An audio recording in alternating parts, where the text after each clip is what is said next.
Hello guys, welcome back to another video of business anal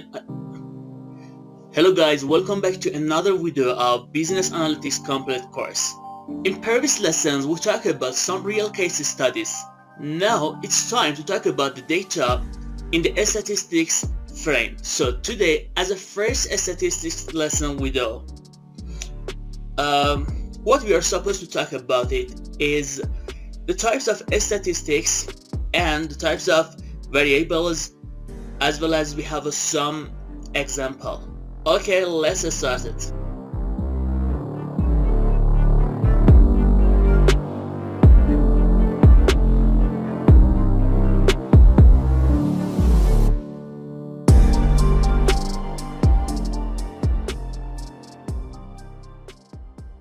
Today, statistics are everywhere, and as a sample, this is the information about Twitter from the social media organization. In this photo, like some of the metrics starting, 87% of the people are aware of Twitter. There is metric from the United States. 27% of them log in every day, and again 37% log in via mobile devices.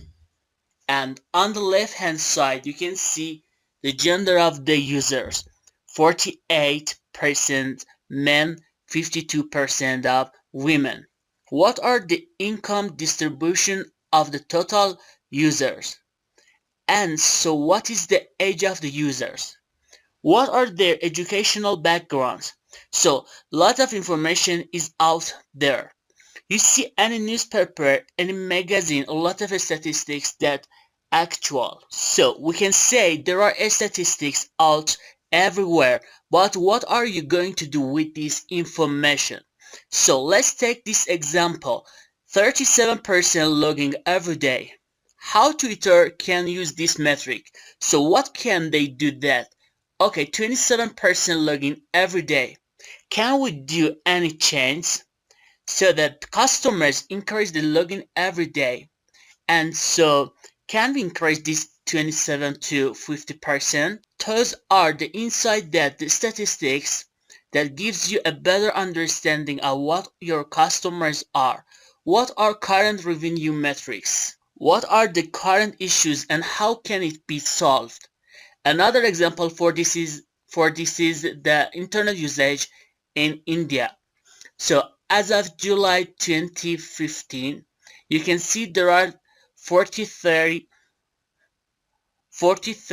million active internet users, and 19% of the entire population uses internet. Out of them, 185 million out of 243 million use internet to mobiles, which is a big number. 185 out of 243 is a big number. It's a large chunk of customers. A lot of people are using internet to mobile, and the mobile internet users as a percentage of total population is what you can make out from this. What are you make out from this? It's simple. Large number of internet users in India are accessing the internet Mumbai. That is a conclusion from these statistics shown here. So statistics help you to make decisions. Now, what kind of decision are you going to make from this metric? Know that from the statistics, the number of internet users are too mobile. How does you impact your business if you are running an online groceries or online retail app or internet company? So by this metric, you can say the bulk of my internet users are mobile. I don't need any website. I can devote all my traffic to my two mobile devices. That you don't need a team who maintains the website. You don't need a support team who maintains a website on who develops and maintains the website and so on. As example, there is a company that sells online clothes accessories. Recently, what they have done is they have closed their website and keep going their business on the mobile app, because they know almost the bulk of their customers are using the internet through mobile. So they don't need a separate team creating the website for the desktop and providing a support for those websites. That is a strategy. That is a decision that they have taken. Of course, because the statistics they have with a dead end that shows that the bulk of the customers are buying adults to mobile app and not to desktop internet, they are done and would have saved a lot of cost to them because they are no more maintaining the internet website.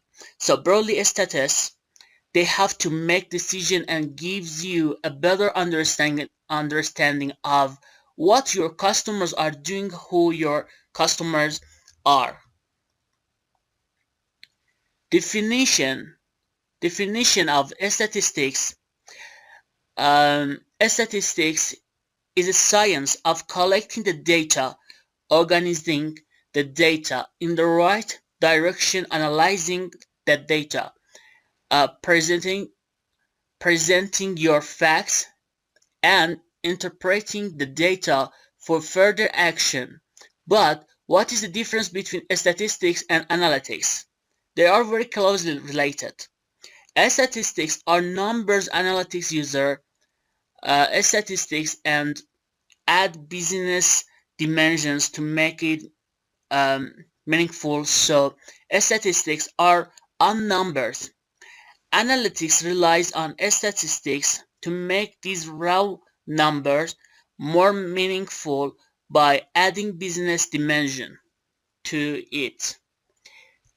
Business analytics. But business analytics analysis uses statistics, so both are interchangeable goods.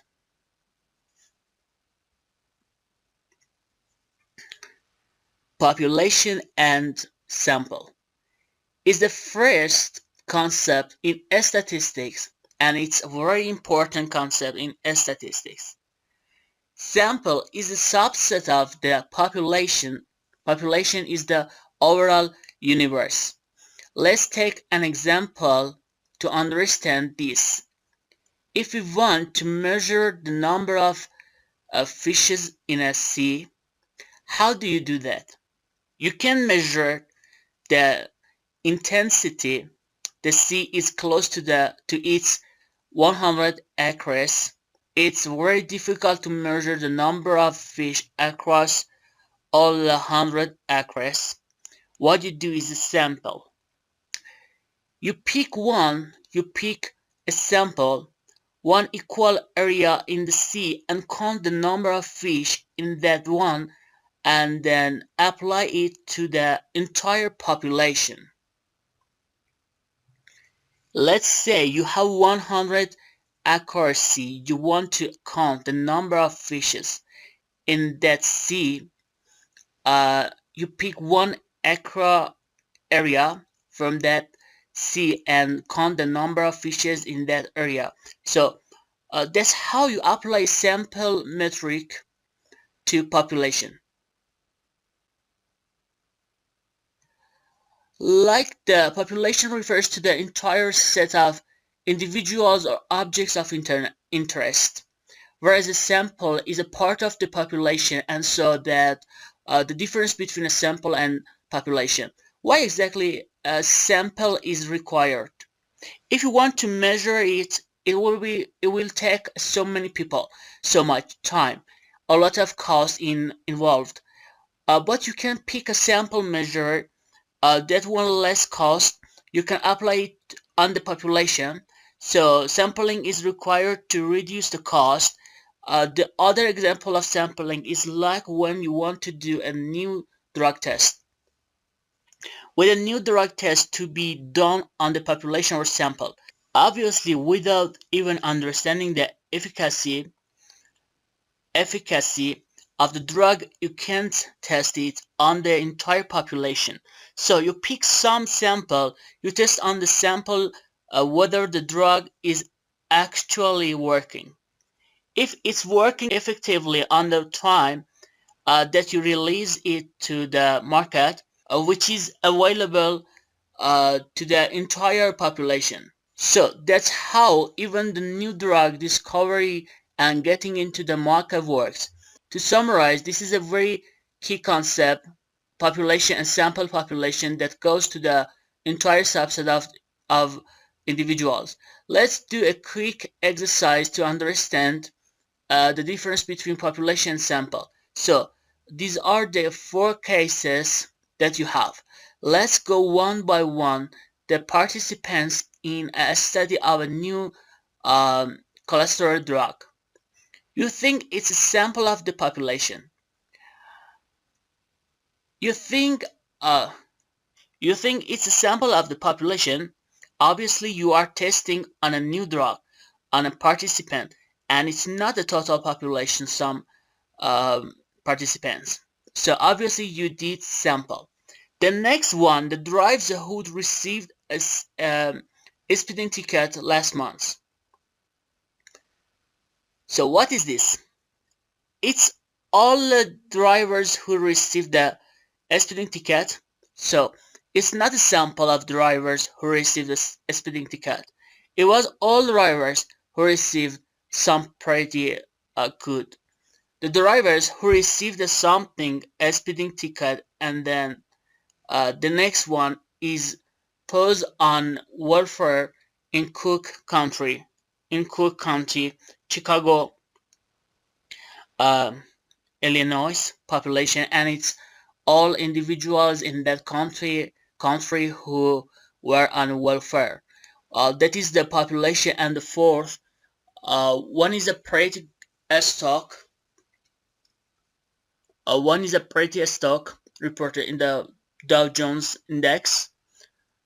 If you see Dow Jones, there are thousands of companies trading in the stock market, but the index is made of only 30 stock. So that is a sample. So you understand the difference between population and sample, and you can identify by reading a text with the population of the sample. In this case, the participants in a study of cholesterol drug and 30 stock in the Dow Jones Index to the sample, whereas all the drivers who got a speeding ticket and who are on welfare in a particular county.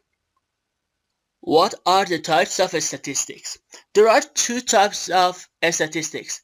One is that descriptive statistics. Other one is an inferential statistics.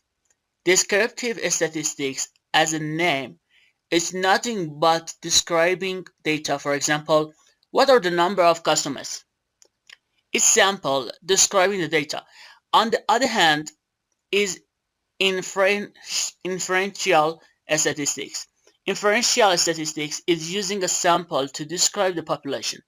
In inferential statistics, offering in the example that we have taken. So you have picked one accuracy to measure the amount of fish, and then you are inferring that our observation for the entire population. That is your inferential statistics. So we largely use descriptive statistics, which is simply about collecting, summarizing, and describing data.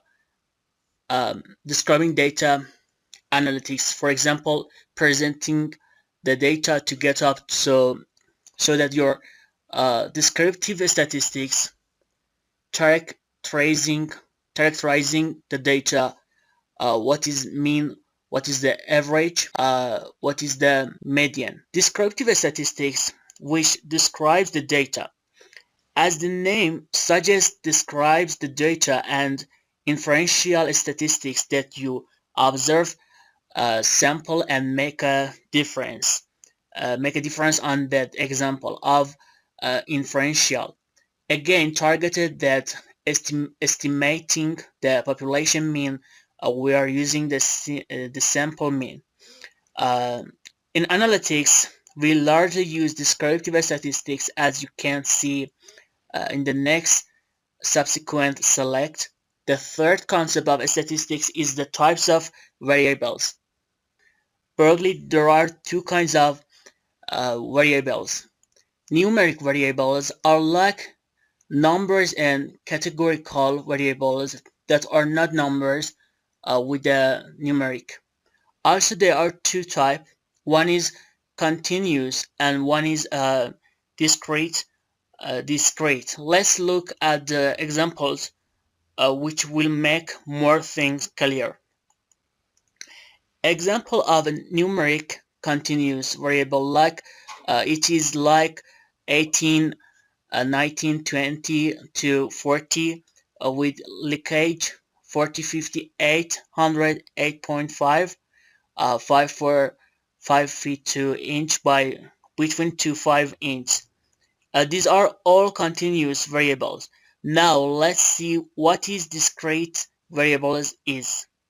Family size is a discrete variable, like 1, 2, 3, 4. There is nothing in between.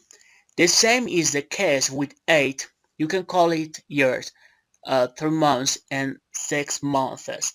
You can't call it a 2.3 family size. About children, you can't call you have 2.5 children. You can say either you have 2 children or one child or 2 children. Now let's move to the next category that categorical are more like character kind of variables. There are two types in this. One is autism and one is dominant. Let's look into the example which makes things easier to understand. Let's start with nominal. A nominal are like gender, male, female, marital status, married. There is no logical order within the attributes yet. A gender male, female, what is logical order? There is no logical or just a male or female marital status. There is no logical order. A student's grades are like A, B, C. A is the highest grade, B is the second highest, and C the third, fourth, and fifth is the last. So this is a ranking of this order. Faculty grades, you start with a professor, assistant professor, a junior lecturer. So there is a gradation here. If you compare the ordinal and the nominal, the only difference is that in nominal variable there is no ranking or there is no logical order. There is no logical alternate gender being male or female. But there can be order in student grades within the secured high grade, and that is a difference. To summarize, though there are four kinds of variable numeric continuous, like each with numeric, discrete, family size, categorical, ordinal, which are student grades where you can rank them or the degree of time. You have categorical, nominal. So these are the broadly four types of variables. Let's do a quick exercise to identify which of there are what kind of weight. And so there are lots of examples here. You can take a guess while we are going to this number of bedrooms. What is the kind of variable? Is it a discrete? Is it a continuous? Is it dominant? I mean, what do you think number of bedrooms is? So, the first thing, what you have to understand. Now, is it discrete or is it continuous? Can there be 2.2 bedrooms? No. Can there be 3.1 bedrooms? So, it's not discrete. It's not a continuous. It can only be discrete, either one bedroom or two bedroom or three or four. First understand what is a character. What is an acceptable exit is a character. Can you order this? Obviously yes. A small, medium, large, extra large, double extra large. So you can order this size. These are all different variables because they can be ordered. Now let's take the third example of the house. What you determine? Obviously, it's a numerical executive. Is it a continuous or a discrete? Is it a continuous one? Because the price of the house can be 25,000, 50 like 50,000 or something of that kind. So it's a continuous variable. In the next slide, you have some good example here. Whether a customer buys a product, yes or no. It's a character, yes or no. Um, so there is no ranking here, only yes or no. To summarize, what we have learned is what are the type of variables, what is meant by population and sample. So these are things that I've learned from here. Okay, I think it's enough for today. Um, Thank you for following this video, and don't forget to click on subscribe and bell item if you would like to join me to complete this course. And you can also ask me a question in the comment section. Okay, I will see you in the next video.